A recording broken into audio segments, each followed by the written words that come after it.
Projet Pinger numéro 15, et pour celles et ceux qui suivent régulièrement le projet Pinger, vous savez que les vidéos qui portent un numéro impair sont des vidéos intermédiaires. Les vidéos paires, en quelque sorte, sont consacrées à des livres. Je rappelle que je relis tous les livres de Robert Pinger dans l'ordre chronologique de parution. Les vidéos impaires sont en quelque sorte intermédiaires. C'est l'occasion de faire le point sur le projet, de parler de certains éléments qui sont un petit peu plus généraux, soit dans le projet de lecture, soit dans l'œuvre de Robert Pinger elle-même.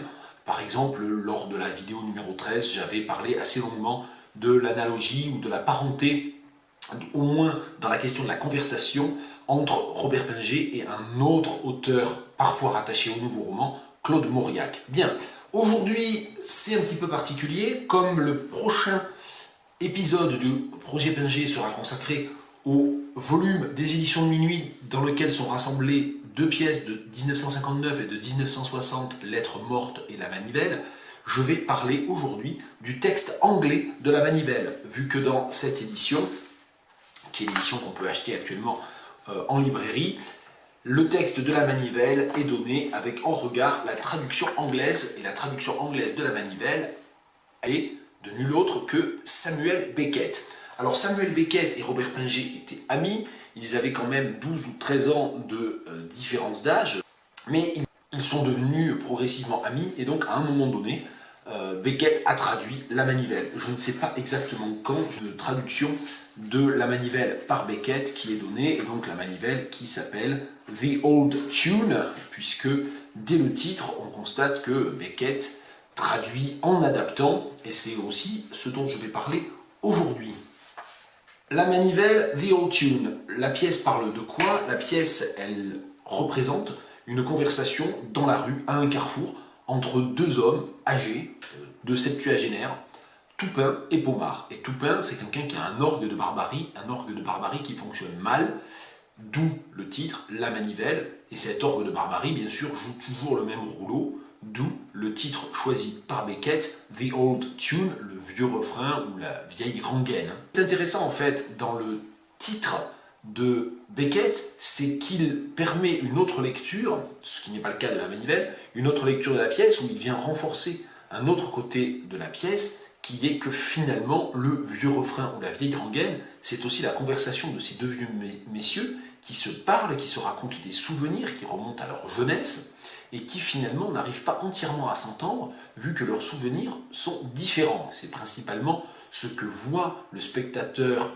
qui assiste à une représentation de La Manivelle. Il assiste à une conversation diffractée, discrépante en quelque sorte, entre deux vieux messieurs dont les souvenirs ne concordent pas et qui ne cessent en fait soit de s'interrompre, soit de laisser dans le vague, de laisser en suspens leurs souvenirs, faute en fait de se mettre d'accord. Et donc dans ce The Old Tune, on a éventuellement une forme d'ironie supplémentaire par rapport au titre français, parce que effectivement c'est pas seulement la vieille rengaine, c'est aussi la rengaine des vieux. Donc ça n'est pas seulement, évidemment, et ça en revanche c'est dans la pièce de Pinger, ça n'est pas seulement, et en ce sens-là, l'orgue de barbarie, au premier plan, ritournelle usée d'un orgue de barbarie, et d'ailleurs dès la didascalie introductive, il y a ce côté un peu curieux, au premier plan, ritournelle usée d'un orgue de barbarie. Comment peut-on avoir une ritournelle au premier plan? Ça c'est déjà une question intéressante, peu importe. C'est pour dire donc que dans la pièce de Pinger, et ça c'est voulu par Pinger lui-même, l'orgue de barbarie défectueux sert de métaphorisation visible et audible de la mémoire défectueuse et de la conversation défectueuse entre les deux vieux messieurs. Ce n'est pas de cela que je veux parler principalement, mais c'est de la traduction des noms propres par Beckett. Il y aurait beaucoup à dire sur la traduction de Beckett, The Old Tune, la traduction de la pièce de Pinger, mais je veux me concentrer maintenant sur les noms propres. Et déjà les noms propres des deux personnages, Toupin et Pomard. Alors Toupin, c'est toujours assez amusant, pour deux raisons. J'ai une collègue que j'estime beaucoup qui s'appelle Fabienne Toupin, qui est linguiste, et donc le fait qu'il y ait un personnage de Pinger qui s'appelle comme ça, c'est quand même assez amusant. La deuxième raison, c'est que en patois occitan, toupine, c'est le faitout, donc c'est un ustensile de cuisine. J'étais enfant, mes parents, enfin ma mère notamment, appelaient la soupape des cocottes minutes la toupinette, et donc c'est ce qui tourne en rond. Alors c'est assez amusant parce que je ne sais pas, j'ai pas fait de recherche là-dessus, je ne sais pas si dans d'autres variante régionale du français, le toupin, ça peut être ça aussi, c'est-à-dire quelque chose qui tourne sur lui-même, comme la toupie finalement. Comme toupin, qui est celui qui manie l'orgue de barbarie, tourne en rond, à savoir que l'objet lui-même tourne en rond. Il y a l'idée de la manivelle qui tourne en rond, il y a les cylindres de l'orgue de barbarie qui tournent en rond, et puis lui-même, il tourne en rond un petit peu dans une forme de sénilité précoce qui fait qu'il confond tout. Donc est-ce qu'il n'y a pas là aussi un jeu? Je ne sais pas. Donc toupin et pommard. Et pommard suggère bien sûr un grand cru de Bourgogne. En anglais, ils deviennent gourmand et cream. Et dès le début, donc, quand on lit en même temps le texte français et la traduction, on se dit, ah bon, mais Beckett a finalement choisi de traduire les noms. Oui, il choisit de traduire les noms, mais cela n'est pas sans conséquence, car comme souvent chez Pinget, les toponymes et les patronymes jouent un rôle, on va dire, poétique extrêmement important. Je prends un exemple au tout début, quand il parle des petits-enfants de Pommard, 3 enfants, l'aîné Jean, le second Marcelin et la petite Sixtine. La petite Sixtine est ma préférée. Et bien sûr, en français, les prénoms des enfants suggèrent un certain nombre d'associations culturelles, et notamment Sixtine, bien sûr, avec la chapelle Sixtine. On peut y penser, bien sûr. En anglais, que dit Cream? 3 children, Johnny the eldest, then Ronnie. Alors pourquoi pas Jean et Marcelin, Johnny and Ronnie, pourquoi pas? Then a baby girl, Queenie, my favorite, Queenie, a baby girl. Et donc, Queenie, donc Sixtine, devient Queenie, un prénom qui suggère quelque chose, il me semble, beaucoup plus prolétaire que Sixtine, qui est assez bourgeois, voire même bourgeois cultivé. Donc les suggestions culturelles ne sont pas du tout les mêmes. Et si on continue, c'est pareil, la librairie s'appelle la librairie Plumet dans le texte français, c'est Swan's the Booksellers, donc Swan avec soit évidemment, on peut imaginer une concordance entre les images de la plume, Plumet, et la plume du cygne, Swan, qui est avec un seul N ici. Je me demande même si Swan n'était pas à un moment donné une marque de stylo plume, il faudrait vérifier ça. Il y a aussi peut-être une concordance ajoutée par Beckett, parce que si on a Swan's the Booksellers, eh bien forcément, en anglais, on entend une référence à Proust. Et la référence à Proust, elle est du coup totalement absente du texte original de Pinget. Les toponymes si importants chez Pinget, on retrouve Sirancy, qui est une des villes de l'imaginaire, de la contrée imaginaire de Pinget. Sirancy, quand nous étions encore à Sirancy, when we were still out at Cruddy. Donc évidemment, tous les noms sont anglicisés en quelque sorte. La route du Rouget devient The Sheen Road. La scierie Soliveau devient Shackleton's Saw Pit. Donc voilà, on a vraiment une modification de tout l'imaginaire onomastique, en fait. C'est vraiment tout l'onomastique qui est modifié. Est-ce que j'ai d'autres exemples? Oui, bien sûr.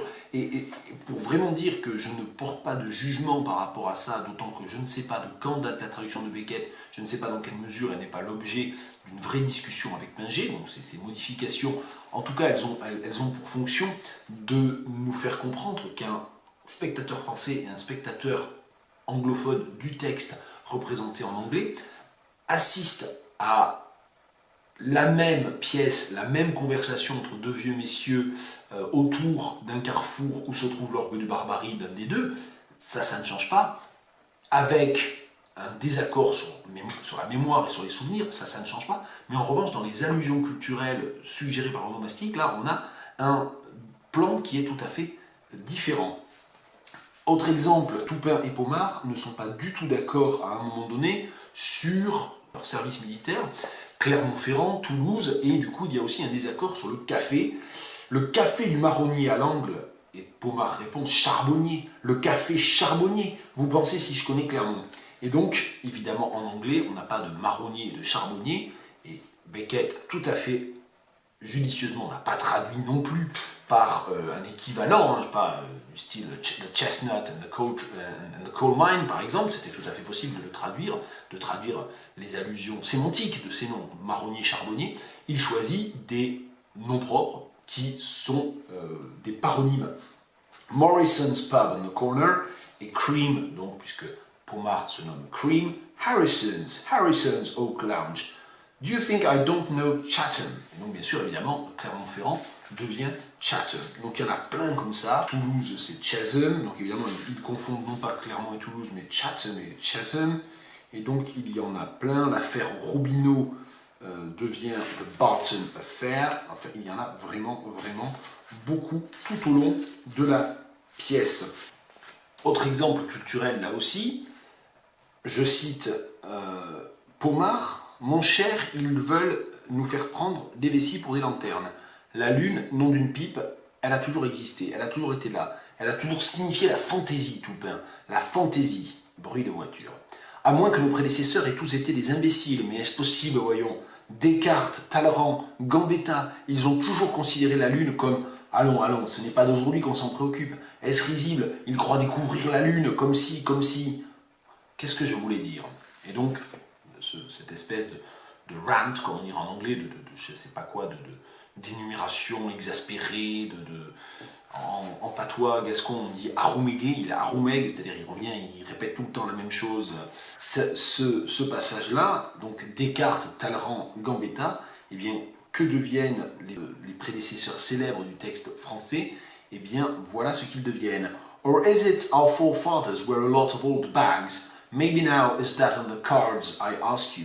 Bacon, Wellington, Washington, for them the moon was always in their opinion, damn it. I ask you, you'd think to hear them talk no one ever bothered his arse with the moon before. Make a cat swallow his whiskers. They think they've discovered the moon, as if. Oh, what was I driving at? Bien, et je vais terminer sur cet exemple-là, d'autant qu'il est intéressant parce que dans ce passage-là, ça me permet de terminer sur autre chose que l'onomastique, d'ouvrir juste un point du voile de tout ce qu'il y aurait d'autre à dire sur la traduction du texte de Pinget par Beckett. Qu'est-ce que je voulais dire est traduit par What was I driving at? Qui est une métaphore que l'on peut employer en anglais. To be driving at something, c'est une métaphore pour vouloir en venir à quelque chose. What are you driving at? C'est qu'est-ce que tu essaies de me dire? Qu'est-ce que tu as derrière la tête? C'est ça en fait. En anglais, ça a cette signification-là. Et c'est intéressant parce qu'en fait, en ajoutant cette métaphore, Beckett le relie à un élément de la didascalie, puisque juste après, en français, bruit de voiture, roar of engine en anglais. Et donc il dit What was I driving at? Au moment où on entend une voiture passer, où il y a un bruitage signifiant le passage d'une voiture. Donc là, il y a un effet, il y a une sorte de valeur ajoutée dans la modulation métaphorique avec un ajout d'image dans le texte de Beckett. Bon, ça n'a rien à voir avec l'onomastique, qui était le sujet principal de mon intervention. Et donc il y a comme ça toute l'onomastique qui est modifiée. Magnien devient overend, Perrotas devient marable, Hélène Jumeau devient Gertie Crumpling, enfin voilà, il y en a, vous voyez vraiment, tout l'imaginaire onomastique est anglicisé, peut-être irlandisé, je ne sais pas, il faudrait regarder plus dans le détail, ça ne semble pas être le cas, hein. Ils n'utilisent pas des toponymes ou des patronymes qui ont l'air irlandais. Il y a une véritable anglicisation de l'onomastique dans la manivelle, plus exactement dans la traduction de la manivelle par Beckett, The Old Tune. À la prochaine, ça sera la numéro 16 et on parlera plus en détail de la manivelle, mais aussi de lettres mortes.